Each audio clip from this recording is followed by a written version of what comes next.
ini yang cewek-cewek nih biasanya, atau yang ibu-ibu ini sering banget nih. Di sini kalau Anda sudah terjun dalam sebuah bisnis yang menggunakan Facebook sebagai media untuk penjualan, jangan lagi Anda lakukan hal itu.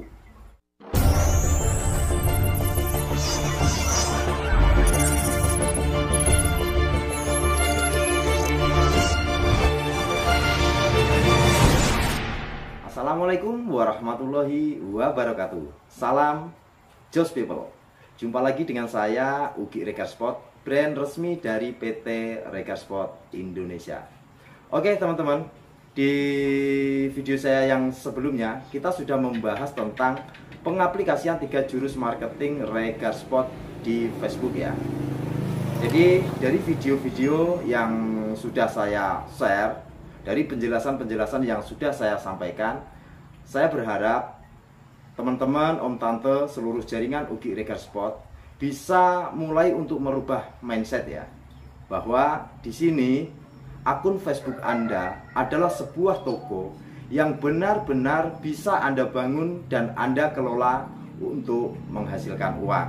Jadi buat jaringan, terutama reseller ya, harus mulai merubah mindset bahwa akun Facebook Anda itu adalah sebuah toko, bukan sekedar akun yang hanya digunakan untuk style dan gaya-gayaan saja ya. Oke, di kesempatan kali ini saya masih akan membahas tentang Facebook ya, yaitu bagaimana cara kita untuk membangun branding toko di Facebook supaya toko kita bisa terlihat profesional, sehingga nanti akan dapat menarik pengunjung yang lebih luas. Namun sebelum kita lanjut ke materinya, jangan lupa buat teman-teman yang belum subscribe channel ini, silahkan subscribe terlebih dahulu dan nyalakan lonceng notifikasinya, supaya teman-teman selalu mendapat pemberitahuan di saat kami mengupload video-video terbaru. Oke, kalau sudah, langsung saja kita masuk pada materinya ya om tante. Jadi untuk membangun branding toko di Facebook, ada beberapa hal yang perlu teman-teman perhatikan. Yang pertama yaitu penggunaan nama Facebook. Nah, di dalam menentukan nama Facebook ini, teman-teman itu harus memilih nama yang mengidentitaskan toko Anda.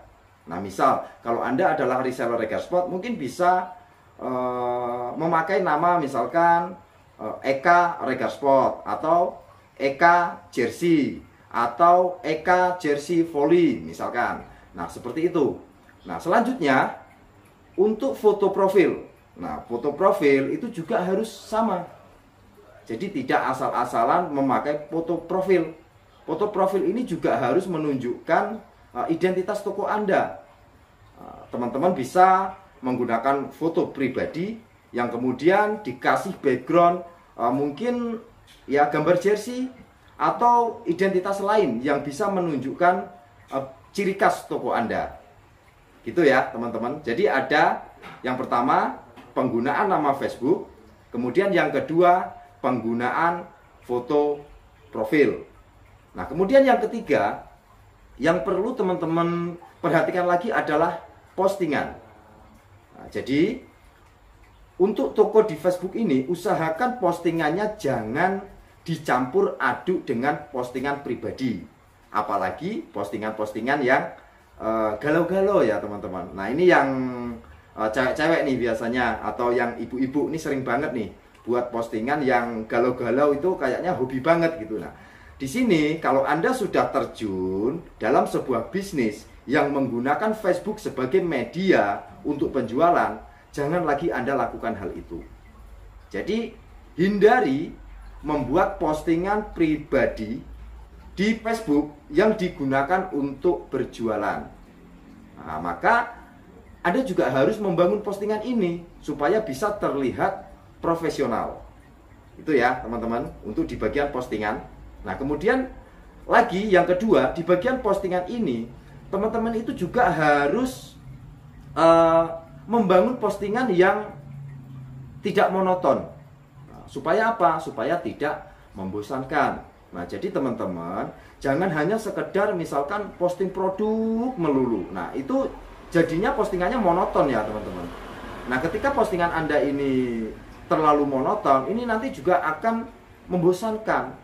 Nah, makanya bangunlah postingan yang bervariasi, yang sifatnya tidak monoton. Misalkan pagi hari bisa membuat postingan berupa sapaan kepada pelanggan Anda yang menunjukkan bahwa toko Anda sudah mulai buka di hari itu. Nah, kemudian yang kedua, Anda bisa membuat postingan dengan menggunakan flyer vintage design, kemudian nanti ada update proses produksi, kemudian foto produk, misalkan lagi bukti transfer dari pelanggan, kemudian testimoni, bahkan sampai pengajuan cover komplain yang kita layani. Nah, itu juga bisa Anda gunakan untuk membangun postingan supaya lebih variasi. Jadi jangan takut, jangan anggap ketika Anda itu mendapat komplain dari pelanggan itu adalah hal yang buruk yang harus Anda tutupi. Enggak. Jadi komplain dari pelanggan pun, nah itu bisa Anda manfaatkan untuk bahan postingan. Nah, jadi ketika ada komplain dari pelanggan yang masuk, tetap layani dengan baik. Kemudian itu bisa Anda gunakan untuk bahan postingan. Nah, dari situ nanti teman-teman itu bisa menunjukkan kepada pelanggan bahwa teman-teman itu adalah sebuah toko yang benar-benar amanah dan bertanggung jawab ketika ada komplain dari pelanggan Anda. Nah, gitu ya teman-teman. Jadi ada beberapa hal. Yang pertama itu penggunaan nama Facebook, kemudian penggunaan foto profil Facebook, nah kemudian postingan yang bervariasi dan tidak monoton. Hindari postingan yang sifatnya alay atau pribadi, terlalu pribadi ya teman-teman. Jadi fokuskan penawaran Anda pada bisnis Anda. Setiap postingan usahakan bahwa itu adalah sebuah aktivitas yang Anda lakukan setiap hari di dalam toko Anda. Gitu teman-teman. Mungkin seperti itu ya untuk materi kali ini. Untuk selanjutnya nanti akan kita sampaikan pada materi berikutnya, supaya teman-teman juga lebih mudah untuk memahami. Jangan patah semangat, harus selalu konsisten menjalankan kinerja. Terus belajar, terus berproses dengan baik dan benar.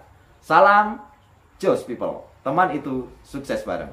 Assalamualaikum warahmatullahi wabarakatuh.